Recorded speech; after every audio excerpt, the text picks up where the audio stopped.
नमस्कार, मैं हूं अंकुर और आप देख रहे हैं सत्यहिंदी.com। एक नजर अब तक की सुर्खियों पर। राजस्थान के सीएम अशोक गहलोत का कहना है कि सचिन पायलट के साथ मतभेद कांग्रेस पार्टी का आंतरिक मामला है। उन्होंने ये भी कहा कि राजस्थान में भाजपा जबरदस्त तरीके से सांप्रदायिक कार्ड खेलने जा रही है, लेकिन पीएम मोदी और अमित शाह राजस्थान में कुछ भी कर लें, उनकी पार्टी जीतने वाली नहीं है। मुख्यमंत्री गहलोत ने ये बातें एनडीटीवी को दिए एक इंटरव्यू में कही हैं। एनडीटीवी से गहलोत ने स्पष्ट शब्दों में कहा कि पीएम मोदी और गृहमंत्री अमित शाह पूरा जोर लगा लें तो भी भाजपा राजस्थान में विधानसभा चुनाव नहीं जीत पाएगी। गहलोत ने कहा कि भाजपा आगामी राजस्थान विधानसभा चुनावों को सांप्रदायिक रंग देगी और ये काम नहीं करेगा। कर्नाटक में ये रणनीति विफल रही है। उन्होंने कहा ये यहाँ भी नाकाम रहेगी। उन्होंने दावा किया कि भाजपा सांप्रदायिक रूप से संवेदनशील बयानों से लोगों को जीतने की कोशिश करेगी। यदि आप धर्म के बारे में बात करते रहेंगे तो लोग आपकी ओर आकर्षित होंगे, लेकिन ये सही काम नहीं है। पुलिस और आईआरबी की वर्दी पहने लोगों ने शुक्रवार को मणिपुर में फिर हिंसा की है। इस बार कांगपोकपी जिले को निशाना बनाया गया है। यहाँ पर एक बुजुर्ग महिला समेत 3 लोगों की हत्या हो चुकी है। मणिपुर का हाल ही में केंद्रीय गृह मंत्री अमित शाह और वायुसेना प्रमुख ने दौरा किया था, लेकिन मणिपुर के हालात संभल नहीं रहे हैं। राज्य में मैती और कुकी लोगों के बीच पिछले 2 महीने से संघर्ष चल रहा है। भाजपा शासित इस राज्य में इतनी जातीय हिंसा कभी नहीं हुई। इंडियन एक्सप्रेस की रिपोर्ट के मुताबिक ये हमला मणिपुर सरकार के सुरक्षा सलाहकार कुलदीप सिंह के इस बयान के कुछ देर बाद हुआ है कि राज्य में 48 घंटे से हिंसा नहीं हुई। पिछले 1 महीने से अधिक समय से जातीय संघर्षों ने राज्य को हिलाकर रख दिया है। एक टीवी चैनल की डिबेट में मारपीट के बाद कांग्रेस ने कहा है कि तो अब यही बचा था, टीवी स्टूडियो में मारपीट। तर्क समाप्त हो चुका है और नफरत फैलाने का दबाव इतना ज्यादा है कि दूसरे की बात का जवाब देने के बजाय बात हाथापाई पर पहुंच गई है। ये नफरत सियासी है। इस नफरत की आग में घी डालने का काम रोज शाम को टीवी स्टूडियो में होता है। रोज शाम को घृणा का रंगमंच सजा जाता है और शुरू होता है विष घोलने का खेल। धर्म के स्वयंभू ठेकेदार आ जाते हैं जहर उगलने, और फिर ऐसी बातें कही जाती हैं जो कोई धर्म, कोई ग्रंथ, कोई संस्कृति नहीं सिखाती है। ये किसके नुमाइंदे हैं? ये किसका प्रतिनिधित्व करते हैं? अधिकांश हिंदू और मुसलमान इनके जैसी धर्मांधता से परहेज करते हैं। कुछ सिरफिरों की बात से चिंगारी लगाने की कोशिश करने वाले टीवी एंकर शो रिसर्च करके नहीं, व्हाट्सएप फॉरवर्ड पढ़कर चलाते हैं। सवाल नहीं करते बल्कि तथ्यहीन आरोप लगाते हैं। इनके सवालों से ज्यादा ध्रुवीकरण कार्यक्रम का विषय और स्क्रीन पर चलते हुए कैप्शन करते हैं। कांग्रेस ने कहा है कि पूछिए कि आखिर महंगाई पर, बेरोजगारी पर, अडानी घोटाले पर, चीन के अतिक्रमण पर, बढ़ती गरीबी और आर्थिक असमानता पर क्यों नहीं डिबेट करते हैं? क्या ये असल मुद्दे नहीं हैं? बिल्कुल हैं, लेकिन इस पर डिबेट करेंगे तो पढ़ना पड़ेगा, मेहनत करनी पड़ेगी, और सबसे बड़ी बात है कि इसमें हिंदू मुसलमान, हिंदुस्तान पाकिस्तान नफरत की आग नहीं झोंक पाएंगे, क्योंकि महंगाई, गुर्बत और बेरोजगारी से तो सभी त्रस्त हैं, क्या हिंदू क्या मुसलमान। इसीलिए हर शाम नफरत के बाजार में बोली लगती है, कौन कितनी ज्यादा नफरत परोसेगा। लेकिन कभी सोचा है कि रत्ती भर की टीआरपी के लिए इस देश को मजाक बना देने वालों जो आग बस्ती में लगा रहे हो, उसमें बचेगा कौन? हरियाणा के सोनीपत में आज पहलवानों के मुद्दे को लेकर फिर से पंचायत हो रही है। इस पंचायत में शामिल होने के लिए पहलवान बजरंग पूनिया ये पहुंचे हैं। इस दौरान मीडिया से बातचीत के दौरान उन्होंने कहा कि हमारी सरकार से बातचीत हुई है। हम वो उन लोगों के सामने उस बात को रखने वाले हैं जिन्होंने हमारा समर्थन किया है, चाहे वो खाप पंचायतें हों या फिर किसान संगठन हों या कोई महिला संगठन। उस हर संगठन के सामने वो अपनी बात रखेंगे जिन्होंने उन्हें समर्थन दिया है। दिल्ली पुलिस जब एक महिला पहलवान को WFI कार्यालय में सीन क्रिएट करने के लिए ले गई तो उसी वक्त उसी परिसर में बने अपने MP बंगले में आरोपी भारतीय कुश्ती महासंघ के अध्यक्ष ब्रजभूषण सिंह मौजूद थे।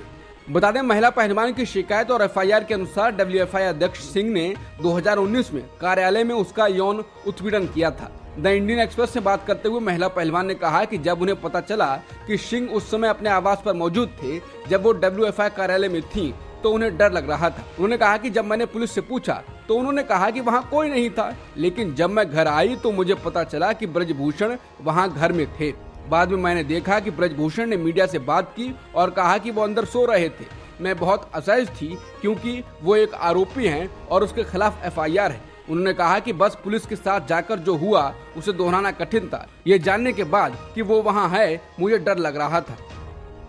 बीजेपी नेता गिरिराज सिंह के नाथूराम गोडसे को भारत मां का सपूत बताने पर टीएमसी सांसद सौगत रॉय ने अपनी प्रतिक्रिया दी है। सौगत रॉय ने कहा है कि उन्होंने एक सांप्रदायिक टिप्पणी की है। उन्होंने ऐसे शख्स की तारीफ की है जिसने राष्ट्रपिता महात्मा गांधी की हत्या की थी। उन्होंने मुगल शासकों के लिए कहा है कि वो भारत के लोगों के खिलाफ थे। उन्होंने कहा कि बाबर की औलाद वाक्य को सांप्रदायिक लोग इस्तेमाल करते हैं। बता दें, केंद्रीय मंत्री गिरिराज सिंह ने शुक्रवार को महात्मा गांधी की हत्या के दोषी नाथूराम गोडसे को भारत माता का सपूत बताया था। छत्तीसगढ़ के दौरे पर पहुंचे केंद्रीय मंत्री गिरिराज सिंह ने पत्रकारों से बात करते हुए कहा था कि गोडसे अगर गांधी के हत्यारे हैं तो वो भारत के सपूत भी हैं। उन्होंने कहा वो भारत में ही पैदा हुए हैं, औरंगजेब और बाबर की तरह आक्रांता नहीं है, और जिसको बाबर की औलाद कहलाने में खुशी महसूस होती है वो भारत माता का सही सपूत नहीं हो सकता है। कांग्रेस के पूर्व नेता कपिल सिब्बल ने गिरिराज सिंह की गोडसे को भारत का सपूत बताने पर प्रतिक्रिया दी। उन्होंने ट्वीट कर कहा है, गिरिराज सिंह कहते हैं कि गोडसे भारत का एक सपूत है और वो मुगलों के विपरीत भारत में पैदा हुआ था। कपिल सिब्बल ने ट्वीट में लिखा है, इस कथन से कई लोग आपको भारत का योग्य सपूत नहीं कर सकते हैं। हत्यारों को उनके मूल से अलग नहीं किया जा सकता है। आशा है कि पीएम और अमित शाह इस बयान की निंदा करेंगे। महाराष्ट्र में भाजपा और एकनाथ शिंदे के नेतृत्व वाली शिवसेना के बीच खाई बढ़ रही है। शिंदे के बेटे ने कल शुक्रवार को महाराष्ट्र भाजपा नेताओं को जबरदस्त लताड़ लगाई और कहा कि यही हाल रहा तो लोकसभा चुनाव के दौरान दोनों पार्टियों के गठबंधन को दिक्कत आएगी। हुआ ये कि डोंबिवली के भाजपा नेताओं ने आगामी लोकसभा चुनावों में मुख्यमंत्री एकनाथ शिंदे की शिवसेना को समर्थन नहीं देने का प्रस्ताव पारित कर दिया। इस पर शिंदे के बेटे और पार्टी सांसद श्रीकांत शिंदे ने स्वार्थी राजनीति में लिप्त होने के लिए भाजपा नेताओं की आलोचना की है। मीडिया रिपोर्टों के मुताबिक श्रीकांत शिंदे ने शुक्रवार को कहा कि डोंबिवली में कुछ नेता तुच्छ मुद्दों पर शिवसेना भाजपा गठबंधन में परेशानी पैदा कर स्वार्थी राजनीति का सहारा ले रहे हैं। उन्होंने कहा कि मेरी नज़र किसी पद पर नहीं है। लोकसभा के लिए उम्मीदवार का फैसला दोनों दलों के वरिष्ठ नेता करेंगे। श्रीकांत ने एक बयान में कहा, अगर मुझे उम्मीदवारी नहीं दी जाती है तो भी मैं उसी के लिए प्रचार करूंगा जिसे टिकट मिला है। उन्होंने कहा कि हमारा लक्ष्य केंद्र में भाजपा शिवसेना गठबंधन सरकार को फिर से जीत दिलाना है। अगर कोई हमारे काम का विरोध करता है और इसलिए गठबंधन में रुकावट डालता है तो मैं एक सांसद के रूप में इस्तीफा देने को तैयार हूं। शिवसेना यूबीटी के नेता संजय राउत ने दावा किया है कि केंद्रीय गृह मंत्री अमित शाह ने महाराष्ट्र के मुख्यमंत्री एकनाथ शिंदे से उनके नेतृत्व वाली शिवसेना के 4 प्रमुख मंत्रियों को राज्य कैबिनेट से हटाने के लिए कहा है। राउत ने शुक्रवार को पत्रकारों से कहा कि प्रतीक्षित मंत्रिमंडल विस्तार को लेकर जल्द राज्य में राजनीतिक विस्फोट होगा। उन्होंने कहा कि अमित शाह ने कैबिनेट में बदलाव के लिए मुख्यमंत्री को कुछ निर्देश दिए हैं। उन्होंने कहा कि कैबिनेट विस्तार में अगर ऐसा होता है, जहां तक मेरी जानकारी में है, शाह ने निर्देश दिया है कि शिंदे गुट के प्रमुख 4 मंत्रियों को हटा दिया जाए। उधर सत्तारूढ़ शिवसेना का कहना है कि संजय राउत बेवजह दूसरों के मामले में दखल दे रहे हैं। कर्नाटक के बाद अब मध्य प्रदेश में भी बजरंगबली की एंट्री हो चुकी है। मध्य प्रदेश से कांग्रेस विधायक और पूर्व वन मंत्री उमंग सिंघार ने हनुमान जी को आदिवासी बताया है, जिसके बाद से उनका बयान सोशल मीडिया पर वायरल हो रहा है। सिंघार ने कहा कि भगवान राम को लंका तक पहुंचाने वाले आदिवासी थे। उन्होंने कहा कि मैं तो कहता हूं कि हनुमान भी आदिवासी थे, गर्व से कहो कि हम आदिवासी हैं। उन्होंने कहा कि श्री राम को लंका तक पहुंचाने वाले आदिवासी थे। कुछ लोगों ने कहानियों में लिख दिया कि वानर सेना थी, वानर नहीं थे, सब आदिवासी थे, सब जंगल में रहते थे, बेर खिलाने के लिए राम जी के लिए आ गए, लेकिन जब लंका की बात आई तो उस समय वानर आ गए, आदिवासी गायब हो गए। उन्होंने कहा कि जो कहानी लिखने वाले हैं वो घुमाते हैं, लेकिन मैं तो कहता हूं कि हनुमान भी आदिवासी थे। उन्होंने ही भगवान राम को लंका तक पहुंचाया। हम उनके वंशज हैं, टांटिया मामा बिरसा मुंडा के वंशज हैं, उस हनुमान के वंशज हैं। गर्व से कहो कि हम आदिवासी हैं। गंधवानी विधायक उमंग सिंघार धार जिले के बाग में जननायक भगवान बिरसा मुंडा की पुण्यतिथि के मौके पर जनसभा को संबोधित कर रहे थे। ब्रिटेन के पूर्व प्रधानमंत्री बोरिस जॉनसन ने सांसद के पद से शुक्रवार को अचानक इस्तीफा दे दिया। इससे वहां सियासी विवाद खड़ा हो गया है। बता दें, जॉनसन अपने राजनीतिक भविष्य को लेकर संसदीय जांच का सामना कर रहे हैं। उन पर आरोप है कि उन्होंने कोविड-19 को लेकर हाउस ऑफ कॉमन्स को गुमराह किया।